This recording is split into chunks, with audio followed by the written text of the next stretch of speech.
직업적으로다가 팩트를 하나 말씀드리면 저는 절대 반말을 쓰지 않았고요. 시정일관 존댓말로 정중히 물을 잠가줄 것을 요청을 했고 정중히 요청했고 정중하게 물 좀 잠가주시면 좋겠다라고 얘기를 했고 잠가달라고 했는데 기분이 좀 나쁜 것처럼 제가 느꼈어요. 그래가지고 저희 부서로 돌아오는 길에 제가 이제 퇴근하려고 가방을 챙기고 있는데 앵커께서 지나가면서 이거 얘기해도 되는지 모르겠네. 어쨌든 이미 다 공개된 영상이니까 이렇게 감정적으로 이렇게 하고 지나가더라고요. 제 옆을. 그래가지고 이거 정말 익숙해지지가 않아 이 상황이 사실은. 근데 채 하고 지나갔다. 채 하고 지나가서 저도 모르게 아니 그게 그렇게 억울해요. 그랬더니 제가 그러니까 물 쓰는 애 눈치를 봐야 되느냐. 그래서 제가 당연하죠 MBC 앵커인데라고 멋지게 말하고 퇴근했죠.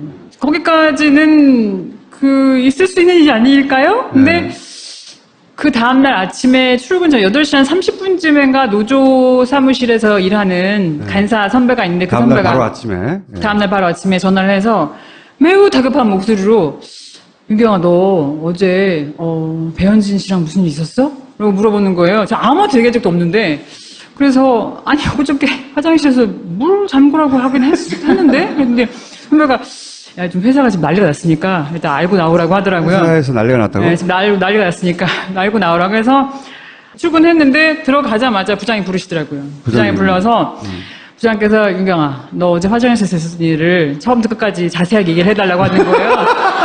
모든 팩트를 빠뜨리지 말고 낱낱이 얘기를 하라고 하셔서 시간대별로 이렇게 쭉 말씀을 드렸죠. 근데 이제 부장께서 일단 알겠다고 잠깐 기다려보라고 하시더니 누구를 만나고 오시더라고요. 오시더니 저한테 윤경아 미안한데 어저께 있었던 일을 경위서를 써라 라고 하셔서 경위서를 쓰라고 하니까 썼죠. 근데 경위서 저만 쓴 건 아니고 배현진 씨도 썼어요.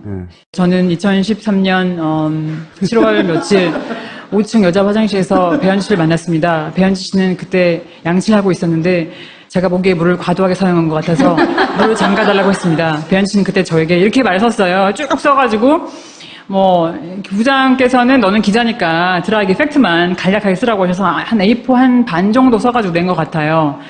그러고 나서 경위서 쓰는 걸로 끝나나 했더니 그거에 대한 진상을 조사하겠다며 진상조사단이 꾸려지고 진상조사단장이 생겼어요. 진짜로? 진상조사단장이 저를 불렀죠. 단장이 누구였어요? 지금 100분 토론 진행하신 박용찬 앵커께서 저를 부르셨죠. 부르셔가지고 너의 경위서와 배현진 씨의 경위서가 대부분 다 일치하는데 딱 한 군데 틀린 데가 있다. 너가 배현진 씨 화장실에 있다가 문을 열고 나왔다가 다시 들어가서 배현진 씨한테 문 잠가라고 했다는 거예요. 그래서 전 그런 적이 없거든요. 그래서 그 부분이 틀리다며 나중에 알고 봤더니 CCTV까지 돌렸다고 하더라고요. CCTV까지 돌려가지고 확인을 했는데 그 결과 제가 안 나갔다 온 걸로. CCTV를 확인했다고요? CCTV를 보게 해주려면 거쳐야 하는 어떤 부서 근무자를 통해서 들은 거라서. 그리고 CCTV도 확인했어요. 그런 다음에. 제 말이 맞든지 어땠든지 간에 확인을 했으나 거기에서 그친 게 아니라 저희 부장을 따로 부르셔가지고 그때 국장이 지금 김장현 사장님이시죠. 김장현 사장이 이제 부장을 부르셔서 그때 김장겸이 등장하는구나. 보도국장이었어요. 그래서 그 보도국장께서 저희 그 국제부장을 부르셔갖고 그때가 얘기 나왔던 건 인사조치가 아니라 징계였어, 징계. 징계 이유는 뭐랍니까? 공정방송에 대한 어떤 그런 가치를 위한 파업을 했는데 그 와중에 대체 인력이 들어왔기 때문에 그 대체 인력들과는 사실 사이좋게 지내고 싶지 않았어요. 솔직히 말씀드려서. 그러니까 제 감정을 어떻게 할 수가 없잖아요. 그래서 그분들께 다소 다정함이 떨어졌죠. 저의 그 행동과 말에 있어서 다정하지 못했죠. 그러니까 그 다정하지 못하는 것이 업무 분위기를 쭉 훼손해 왔는데 안 그래도 얘가 한마디로 기존 기자들과 새로 들어온 기자들을 차별하는 애로 말하자면 찍혀 있었는데 빌미가 잡힌 거예요, 이게? 네, 그래서 이게 제 생각에는 강화수 역할을 한 것 같아요. 네, 징계. 왜냐면 이것만으로 인사가 났다는 거 도저히 저는 납득할 수가 없었거든요. 근데 실제로 보도국장이 그때 김장겸 보도국장이 부장에게 했단 말을 부장이 제가 얼마 전에 이게 정말 내가 꿈꾼 거 아닌가 싶어가지고 부장이 미국에 계셨는데 전화해서 물어봤어요. 그때 상황을. 그랬는데 그때 국제부장께서 하시는 말씀이 사실 처음에 인사가 아니라 징계를 얘기했고 징계를 하겠다는 인사를 확실히 밝혔다. 그래서 부장께서 이걸로 징계한다는 것은 MBC 망신이다. 이렇게 어떻게 징계를 하느냐. 화장실에서 물 잠그라고 했다고 징계하는 거죠, 이제. 그렇죠. 그러니까 네. 이거는 말이 안 된다. 징계 못 받아들이겠다 하니까 그러면 인사를 하겠다. 인사. 네, 인사를 하겠다 해가지고 부장께서 인사도 말이 안 된다. 징계성 인사가 나도 그건 징계나 마찬가지로 그런 말 나가고 정말 좋을 게 없으니까 정말 인사하고 싶으면 정기 인사 때 내라. 네. 라고 타협을 하시고 그러고 나 정기 인사 때 인사가 났으니까 저로서는 정기 인사 때 난 인사가 당연히 그것 때문에 난 인사라고밖에 받아들일 수가 없죠. 그래서 어디로 갔어요? 그 부장께서 처음에는 배현진 앵커가 바로 제 뒷자리였어요. 네. 그래서 이제 둘을 떼어놓는 것이 바람직하겠다 해서 층을 바꿨죠. 배현진 아나운서는 그 일로 징계를 안 받았어요? 안 받았죠. 왜 갈등의 양 당사자인데 한쪽은 징계를 받고 한쪽은 안 받는 거죠? 그건 저한테 물어보시면 안 될 것 같은데. 배현진 아나운서는 왜 이쁘게 예뻐서? 받았죠? 아니 그럼 왜 소위 그 당시 사측이 배현진 아나운서는 예뻐한 거죠?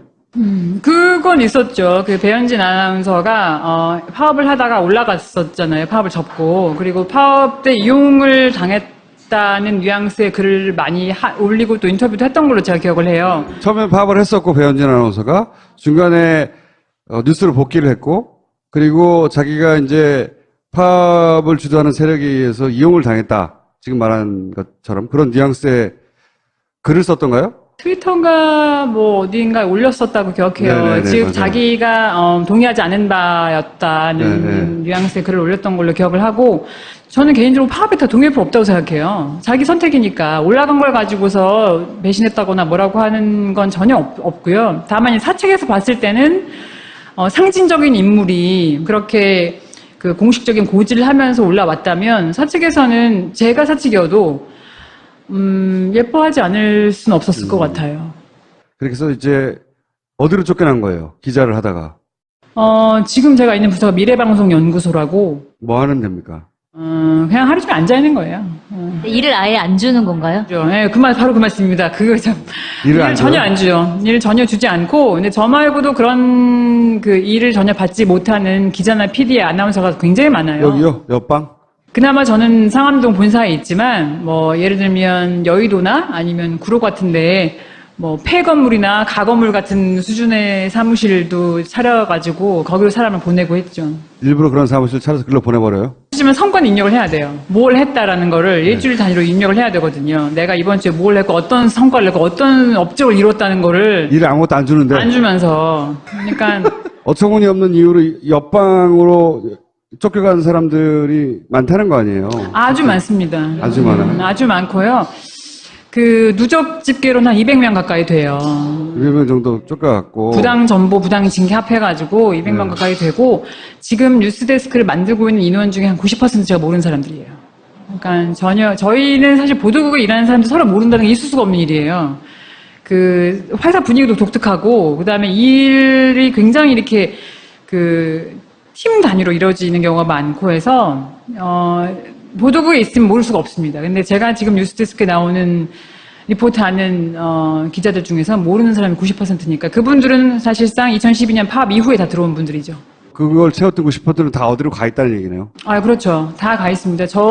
제가 있는 방에도 뭐 저보다 어린 후배도 있었고요. 그리고 아까 말씀드린 외부 유배지로도 몇 명이 한 20명 가 있고, 그리고 또 내부에서도 전혀 보도랑 무관한, 즉, 사실 이제 기자를 하겠다고 뽑았고, 기자를 하라고 뽑은 어떤 말하자면 이렇게 회사와 그 기자와의 계약이라고 저는 생각하거든요. 난 기자를 하겠다고 왔는데, 저는 어느 순간에는, 이 경영진이 바뀌지 않으면 나는 퇴사할 때까지 기자 못하겠구나라는 걸 느꼈어요. 어쨌든 성과가 없을 거 아니에요. 그러니까 그거를 바탕으로 해서 또 고과를 낮게 매겨서 맞아요. 더 안 좋은 방향으로 가게 하는. 충분히 가능하죠. 사실 이번에도 인사고과를 저희 그 미래방송연구소에서 한 명이 최하를 받아야 되는데 자랑스럽게 제가 받았습니다. 뭐 이번에 이제 이게 이슈가 되고 하면서 예상은 했는데, 네. 스케이트장 뭐 관리로 보내고, PD를. 아니, 뭐, 청소시키고 이런 사례는 들었는데. 청소는 아니고요. 네. 주차장 관리시키기도 했고, 주차장. 예, 그리고 뭐 공사장에 보내기도 했고, 공사장. 신사옥 건설할 때, 상암동 건설할 때 공사장에 보내기도 하고, 또 징계나 인사 조치는 굉장히 비일비재했어요. 그때 파업했었던 내용에 대해서 간단하게 좀 얘기를. 서장 물러가라였지, 그때. 예. 김재철 물러가고, 회사 정상화 시켜라 이거였죠. 파업을 한 저희가 알기로 한 12번쯤 한 것 같거든요. 제 입사 전에부터 카운트를 하면 한 3번, 12번쯤 하게 된 것 같은데 그때마다 다 사실 저희가 원하던 말을 어느 정도는 얻었어요. 예를 들면 이대로 이 보도국장이나 보도본부장이 있으면 우리 뉴스가 올바른 뉴스가 아니다라고 판단이 되면 저희는 제작 거부를 하거나 파업을 했거든요. 근데 그러면은 회사 측에서는 너희의 요구가 일리가 있다. 너희가 정 그렇게 이 사람과 같이 일 못하겠으면 우리가 다른 사람을 교체하겠다라는 그런 수순이 있었어요. 근데 저희가 그런 그 순 역사를 믿고 그때도 너무 이제 뉴스가 이상하게 막 나가니까. 근데 사실 지금 돌이켜보면 지금 나간 뉴스에 비하면 그때는 정말 양질이었던 것 같아요. 그렇지. 김재철 때는 이렇게까지는 안 망가졌으니까. 네, 그렇죠. 지금은 완전 친박 뉴스니까요. 그래서 저는 이제 인터뷰하기 전까지만 해도 사내에서도 마찬가지고 이게 황당한 사건이긴 했어요. 저희 전부 다 이렇게 되게 듣고서 많이들 황당했으나 본인의 이렇게까지 사례가 황당했다고 다들. 그러니까 제 이 사건이 황당하잖아요. 황당하죠. 네, 황당하니까 다들 이렇게 여러 가지 좀 붙여가면서 심심하니까 뭐 전수 사태, 뭐 화장실 대첩, 수도꼭지 게이트, 뭐 양치 대첩까지 여러 명 불러가면서 뭐 그랬는데 이제 워터게이트로 제가 통일했지만 어쨌든 워터게이트가 제일 고급지더라고요. 그래서 네. 그걸 제가 통일했어요. 어쨌든 이게 너무 황당해서 회자가 되었으나 정도의 차이일 뿐. 정말 작은 일에서 시작해서 이 큰 결과로 이어지는 게 너무 많았어요. 예를 들면 제 후배 같은 경우는 기사를 뭐 이렇게 단신 3줄 쓴다고 치면 뭐 3번째 줄을 쓰느냐 마느냐 아니면 3번째 줄에 무엇을 넣느냐 마느냐 정말 기자로서 일상적인 일이에요. 이 기사를 어떻게 쓸 것인지에 대한 선후배 간의 논의나 그 말하자면 어떤 좋게 말하면 토론? 아니면 이렇게 예를 들면 내가 맞다 너가 맞다 할 수 있잖아요. 기자가 기사 놓고서. 근데 그런 거를 아까 말씀드린 대체 인력과 함께 이 기사는 이렇게 쓰는 게 맞다라는 한두마 논쟁해서 그 다음날 바로 제가 기억하고 그 다음날 봤는지 모르겠지만 그 친구도 경위서 썼어요. 그 친구도 경위서를 쓰고 2주인가 있다가 리포트 안 하는 부서로 발령이 났죠. 또 이런 일을 당했다. 그렇죠. 근데 이제 그 친구는 인사가 나가지고 지금까지 리포트를 못 하고 있는데 그때 싸우셨던 분은 좀 특파원으로 가 있어요. 그러니까 조그마한 빌미만 생기면 계속 그 파업에 참여했던 기자들을 다 일선에서 밀어냈군요. 이렇게 좀 꼼꼼하게 진행이 될 정도면 프로젝트로 진행이 됐다고 생각합니다. 그래서 저는 그런 거 어느 순간 느꼈어요. 이것은 계획이 있고 그다음에 이렇게 기록이 되어 있고 그래서 잊지 않는 어떤 리스트가 있지 않는 한 이렇게 꼼꼼하게 몇 달이 지나서 잊지 않고 이 사람을 집어내서 다른 곳을 보낼 수는 없다. 이것은 우리를 원천 배제시키고 더 이상 제작 일선에 동참시키지 않겠다는 합의가 있지 않고서는 이런 식으로 진행되면 불가능하다고 느꼈었죠. 그럼 혹시 그 파업에 참여했는데 아직까지도 그 리포팅을 하고 기자로서 기사를 쓰는 기자는 몇 명 정도 되는 거예요? 한 20명 정도? 한 20명 정도 될 겁니다. 근데 그 친구들은 뭐 회사 측이 예뻐서 또는 뭐 이렇게 변조를 해서 쉽게 말해서 라기보다 어린 친구들이에요. 입사한 지 얼마 안 된. 신동아 아나운서 국장을 향해서 신동진 아나운서가 사퇴하라고 했잖아요. 선후배 사이인데. 네. 그게 어떻게 바뀌어가고 있어요? 내부 분위기가? 분위기가 사실 이 말씀을 제가 설명을 드리려면 이게 그 많은 시청자들께서 마음속에 품었던 질문이 있으실 텐데 그동안 뭐 그것과 했냐? 함께 그렇죠. 네. 사실 그동안 뭐 하다가 말하자면 이렇게 분위기가 좀 이렇게 정권 교체되고 판단해주니까 하니까. 네. 나와가지고 라는 말씀들을 하실 수 있다고 저는 생각해요. 웹툰을 그린 이유도 우리는 굉장히 힘든데 밖에서는 전혀 모른다는 인상을 제가 어느 순간 받았어요. 이게 모르죠. 네, 모른다는 인상을 받았고 수단은 진지한 시대는 끝났다고 생각했어요. 그래서 좀 쉽고 재미있는 걸 어떻게 어필할 수 없을까 하다가 웹툰을 그린 거거든요. 이거를 통해서 제가 드리고 싶었던 말씀은 이렇게 그 김장겸 부장, 국장, 본부장, 사장 올라오면서 그렇게 의사정책 인사권자로 쭉 올라오는 과정에서 많은 사람들이 이렇게 배제가 됐어요. 예를 들면 저 같은 경우는 우리 뉴스는 안 나가는 게 나아. 그러면서 제가 주저에 가서 선을 끊고 싶어도 들어갈 수가 없습니다.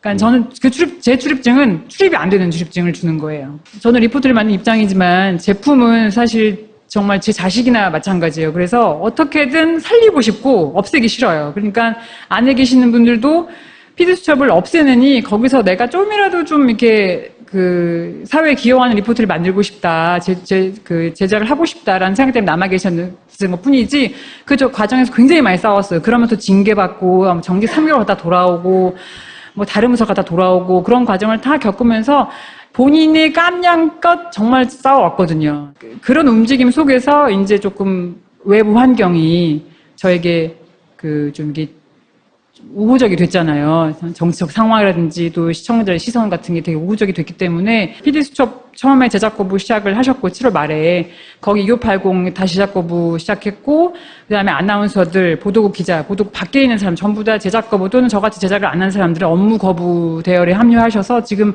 한 350명 정도가 참여하셨고 그다음에 그 힘을 계속 밀어붙여서 아마 내일부터는 저희가 총파업 투표를 하거든요. 파업을 하면 그 시청자들께 저희가 어떻게 싸워왔는지, 어떻게 싸우고 있는지, 또는 어떻게 싸워갈 것인지를 보여드릴 수 있지 않을까 하고 생각하고 있습니다. 기대하고 있어요. MBC가 얼마나 과거에 날렸는지 뉴스나 탐사 보도로. 근데 그게 다시 돌아옵니다. 왜냐하면 그걸 만들었던 사람들이 지금 못하고 있던 것인지 그 사람들이 다 고스란히 밖에 있거든요. 그래서 저희는 돌아갑니다. 손석희 사장이 JTBC에 가서 하던 거를 MBC에서 다 했었던 거거든요. 그거 다. 매주 그냥 일상적으로. 그렇죠. 저희는 사실 우리는 어쨌든 최고라는 자부심이 있었어요. 약간 시청자들이 우리 등 뒤에 있고 우리가 뭘 해도 우리가 하고 싶은 걸 할 수 있다라는 그런 믿음 같은 게 있었던 것 같아요. 잊어버리지 않고 기다려주셔서 너무 감사하고 조금만 더 기다리셔가지고 저를 비롯한 저희 동을 다 돌아가서 멋진 방송 만들면 다시 MBC 봐주실 거죠? 정말 봐주실 거죠? 기자들 중에서 모르는 사람이 90%니까 그분들은 사실상 2012년 파업 이후에 다 들어온 분들이죠. 그걸 채웠던 싶었더니 다 어디로 가 있다는 얘기네요. 아, 그렇죠. 다 가 있습니다. 제가 있는 방에도 뭐 저보다 어린 후배도 있었고요. 그리고 아까 말씀드린 외부 유배지로도 몇 명이 한 20명 가 있고, 그리고 또 내부에서도 전혀 보도랑 무관한, 즉, 사실 이제 기자를 하겠다고 뽑았고, 기자를 하라고 뽑은 어떤 말하자면 이렇게 회사와 그 기자와의 계약이라고 저는 생각하거든요. 난 기자를 하겠다고 들어왔는데, 저는 어느 순간에는, 이 경영진이 바뀌지 않으면 나는 퇴사할 때까지 기자 못하겠구나라는 걸 느꼈어요. 어쨌든 성과가 없을 거 아니에요. 그러니까 그거를 바탕으로 해서 또 고과를 낮게 매겨서 더 안 좋은 방향으로 가게 하는. 충분히 가능하죠. 사실 이번에도 인사고과를 저희 그 미래방송 연구소에서 한 명이 최하를 받아야 되는데 자랑스럽게 제가 받았습니다. 이번에 이제 이게 이슈가 되고 하면서 예상은 했는데, 네. 스케이트장 관리로 보내고, PD를. 아니, 청소시키고 이런 사례는 들었는데. 청소는 아니고요. 네. 주차장 관리시키기도 했고. 주차장. 예, 그리고 공사장에 보내기도 했고. 공사장. 신사옥 건설할 때, 상암동 건설할 때 공사장에 보내기도 하고. 또 징계나 인사 조치는 굉장히 비일비재했어요. 그때 파업했었던 내용에 대해서 간단하게 좀 얘기를. 사장 물러가라였지 그때. 예. 김재철 물러가고 회사 정상화 시켜라 이거였죠. 파업을 저희가 알기로 한 12번쯤 한 것 같거든요. 제 입사 전에부터 카운트를 하면 한 3번, 12번쯤 하게 된 것 같은데 그때마다 다 사실 저희가 원하던 말을 어느 정도는 얻었어요. 예를 들면 이대로 이 보도국장이나 보도본부장이 있으면 우리 뉴스가 올바른 뉴스가 아니다라고 판단이 되면 저희는 제작 거부를 하거나 파업을 했거든요. 근데 그러면은 회사 측에서는 너희의 요구가 일리가 있다. 너희가 정 그렇게 이 사람과 같이 일 못하겠으면 우리가 다른 사람을 교체하겠다라는 그런 수순이 있었어요. 근데 저희가 그런 그 순 역사를 믿고 그때도 너무 이제 뉴스가 이상하게 막 나가니까. 근데 사실 지금 돌이켜보면 지금 나간 뉴스에 비하면 그때는 정말 양질이었던 것 같아요. 그렇지. 김재철 때는 이렇게까지는 안 망가졌으니까. 네, 그렇죠. 지금은 완전 친박 뉴스니까요. 그래서 저는 이제 인터뷰하기 전까지만 해도 사내에서도 마찬가지고 이게 황당한 사건이긴 했어요. 저희 전부 다 이렇게 되게 듣고서 많이들 황당했으나 이렇게까지 본인의 사례가 황당했다고 다들. 그러니까 제 이 사건이 황당하잖아요. 황당하죠. 네, 황당하니까 다들 이렇게 여러 가지 좀 붙여가면서 심심하니까 뭐 전수 사태, 뭐 화장실 대첩, 수도꼭지 게이트, 뭐 양치대첩까지 여러 명 불러가면서 뭐 그랬는데 이제 워터게이트로 제가 통일했지만 어쨌든 워터게이트가 제일 고급지더라고요. 그래서 네. 그걸 제가 통일했어요. 어쨌든 이게 너무 황당해서 회자가 되었으나 정도의 차이일 뿐. 정말 작은 일에서 시작해서 이 큰 결과로 이어지는 게 너무 많았어요. 예를 들면 제 후배 같은 경우는 기사를 뭐 이렇게 단신 3줄 쓴다고 치면 뭐 3번째 줄을 쓰느냐 마느냐 아니면 3번째 줄에 뭘 넣느냐 마느냐 정말 기자로서 일상적인 일이에요. 이 기사를 어떻게 쓸 것인지에 대한 선후배 간의 논의나 그 말하자면 어떤 좋게 말하면 토론? 아니면 이렇게 예를 들면 내가 맞다 너가 맞다 할 수 있잖아요.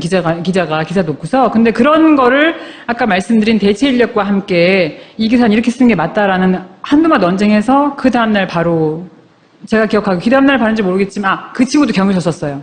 그 친구도 경위서를 쓰고 2주인가 있다가 리포트 안 하는 부서로 발령이 났죠.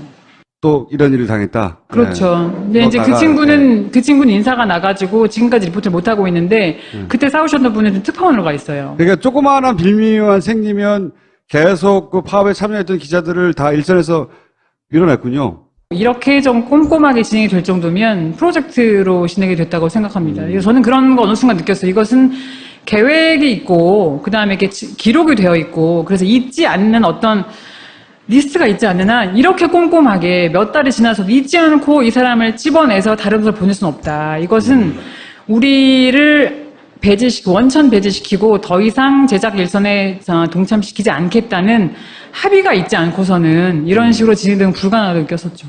그럼 혹시 그 파업에 참여했는데 아직까지도 그 리포팅을 하고 기자로서 기사를 쓰는 기자는 몇 명 정도 되는 거예요? 한 20명 정도? 한 20명 정도 될 겁니다. 근데 그 친구들은 뭐 회사 측이 예뻐서 또는 뭐 이렇게 변절을 해서 쉽게 말해서라기보다 어린 친구들이에요. 입사한 지 얼마 안 된. 신동 아나운서 국장을 향해서 신동진 아나운서가 사퇴하라고 했잖아요. 선후배 사이인데. 네. 그게 어떻게 바뀌어가고 있어요? 내부 분위기가? 분위기가 사실 이 말씀을 제가 설명을 드리려면 이게 그 많은 시청자들께서 마음속에 품었던 질문이 있으실 텐데 그동안 뭐 그것과 했냐? 함께 그렇죠. 네. 사실 그동안 뭐 하다가 말하자면 이렇게 분위기가 좀 이렇게 정권 교체되고 팔달아주니까 하니까. 네. 나와가지고 라는 말씀들을 하실 수 있다고 저는 생각해요. 웹툰이 그런 이유도 우리는 굉장히 힘든데 밖에서는 전혀 모른다는 인상을 제가 어느 순간 너의 경위서와 배현진 씨의 경위서가 대부분 다 일치하는데 딱 한 군데 틀린 데가 있다. 너가 배현진 씨 화장실에 있다가 문을 열고 나왔다가 다시 들어가서 배현진 씨한테 문을 잠가라고 했다는 거예요. 그래서 전 그런 적이 없거든요. 그래서 그 부분이 틀리다며 나중에 알고 봤더니 CCTV까지 돌렸다고 하더라고요. CCTV까지 돌려가지고 확인을 했는데 그 결과 제가 안 나갔다 온 걸로. 네. CCTV를 확인했다고요? CCTV를 보게 해주려면 거쳐야 하는 어떤 부서 근무자를 통해서 들은 거라서. 그리고 CCTV도 확인했어요. 그런 다음에. 뭐 제 말이 맞든지 어땠든지 간에 확인을 했으나 거기에서 그친 게 아니라 저희 부장을 따로 부르셔가지고 그때 국장이 지금 김장현 사장님이시죠. 김장현 사장이 이제 부장을 부르셔서 그때 김장겸이 등장하는구나. 보도국장이었어요. 그래서 그 보도국장께서 저희 그 국제부장을 부르셔갖고 그때가 얘기 나왔던 건 인사 조치가 아니라 징계였어, 징계. 징계 이유는 뭐랍니까? 공정방송에 대한 어떤 그런 가치를 위한 파업을 했는데 그 와중에 대체 인력이 들어왔기 때문에 그 대체 인력들과는 사실 사이좋게 지내고 싶지 않았어요. 솔직히 말씀드려서. 그러니까 제 감정 어떻게 할 수가 없잖아요. 그래서 그분들께 다소 다정함이 떨어졌죠. 저의 그 행동에 있어서, 행동과 말에 있어서 다정하지 못했죠. 그러니까 뭐, 그 다정하지 못하는 것이 업무 분위기를 쭉 훼손해 왔는데, 안 그래도 얘가, 한마디로 기존 기자들과 새로 들어온 기자들을 차별하는 애로 말하자면 찍혀 있었는데, 빌미가 잡힌 거예요, 이게. 네, 그래서. 이게 제 생각에는 방어수 역할을 한 것 같아요. 네, 징계. 왜냐면 이것만으로 인사가 났다는 거 도저히 저는 납득할 수가 없었거든요. 근데 실제로 보도국장이, 그때 김장현 보도국장이 부장에게 했단 말을 제가 얼마 전에 이게 정말 내가 꿈꾼 거 아닌가 싶어가지고 부장이 미국에 계셨는데 전화해서 물어봤어요. 그때 상황을. 그랬는데, 그때 국제부장께서 하시는 말씀이 사실 처음에 인사가 아니라 징계를 얘기했고, 징계를 하겠다는 인사를 확실히 밝혔다. 그래서 부장께서 이걸로 징계한다는 것은 MBC 망신이다. 이렇게 어떻게 징계를 하느냐. 화장실에서 물 잠그라고 했다고 징계하는 거죠, 이제. 그렇죠. 그러니까 네. 이거는 말이 안 된다. 징계 못 받아들이겠다 하니까 그러면 인사를 하겠다. 인사. 네, 인사를 하겠다 해가지고 부장께서 인사도 말이 안 된다. 징계성 인사가 나도 그건 징계나 마찬가지고 그럼 말라가고 정말 좋을 게 없으니까 정말 인사하고 싶으면 정기 인사 때 내라. 네. 라고 타협을 하시고 그러고 나서 정기 인사 때 인사가 났으니까 저로서는 정기 인사 때 난 인사가 당연히 그것 때문에 난 인사라고밖에 받아들일 수가 없죠. 그래서 어디로 갔어요?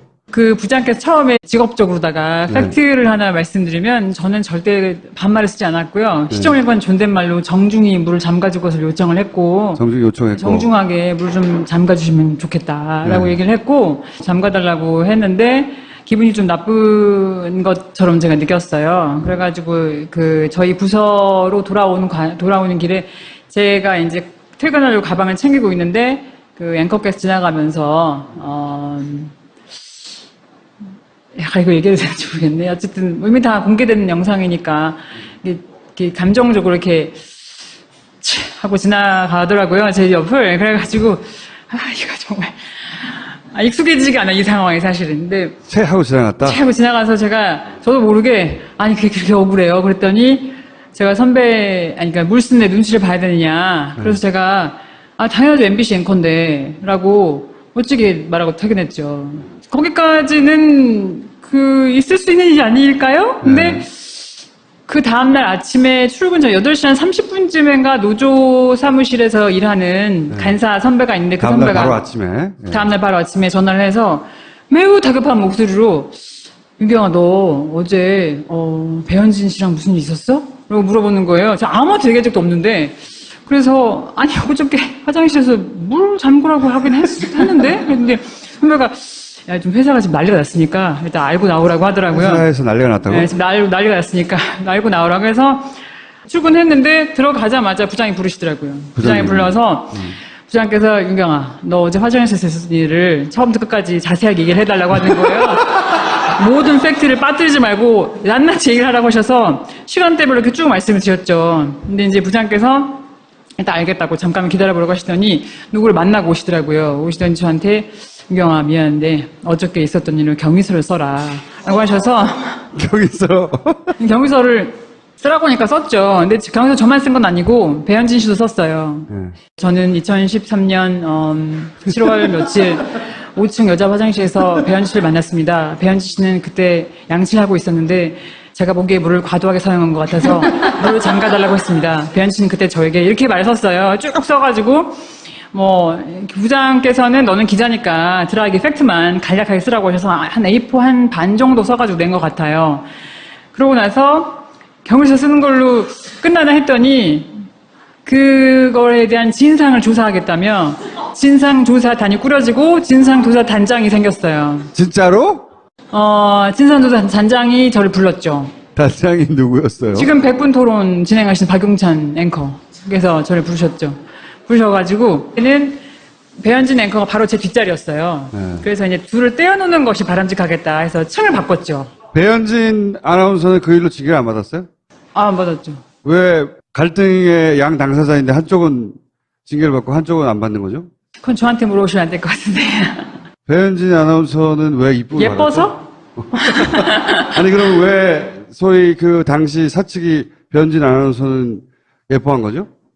그건 있었죠. 그 배현진 아나운서가 파업을 하다가 올라갔었잖아요. 파업을 접고. 그리고 파업 때 이용을 당했다는 뉘앙스의 글을 많이 올리고 또 인터뷰도 했던 걸로 제가 기억을 해요. 처음에 파업을 했었고 배현진 아나운서가 중간에 뉴스를 복귀를 했고, 그리고 자기가 이제 파업을 주도하는 세력에 의해서 이용을 당했다. 지금 말한 것처럼 그런 뉘앙스의 글을 썼던가요? 트위터가 뭐 어디인가에 올렸었다고 기억해요. 네네네, 즉 맞아요. 자기가 동의하지 않은 바였다는 네네. 뉘앙스의 글을 올렸던 걸로 기억을 하고, 저는 개인적으로 파업에 다 동의할 필요 없다고 생각해요. 자기 선택이니까 올라간 걸 가지고서 배신했다거나 뭐라고 하는 건 전혀 없고요. 다만 사측에서 봤을 때는 상징적인 인물이 그렇게 그 공식적인 고지를 하면서 올라왔다면 사측에서는 제가 사측이어도 예뻐하지 않을 수는 없었을 것 같아요. 그래서 이제 어디로 쫓겨난 거예요? 기자를 하다가. 지금 제가 있는 부서가 미래방송연구소라고, 뭐 하는 데입니까? 그냥 하루 종일 앉아있는 거예요. 일을 아예 안 주는 건가요? 네, 바로 그 말씀입니다. 그거 참. 일을 안 전혀 줘요? 안 주죠. 일을 전혀 주지 않고, 근데 저 말고도 그런 그 일을 전혀 받지 못하는 기자나 PD, 아나운서가 굉장히 많아요. 여기요? 옆방? 그나마 저는 상암동 본사에 있지만, 뭐, 예를 들면 여의도나 아니면 구로 같은데, 뭐, 폐건물이나 가건물 같은 수준의 사무실도 차려가지고, 거기로 사람을 보내고 했죠.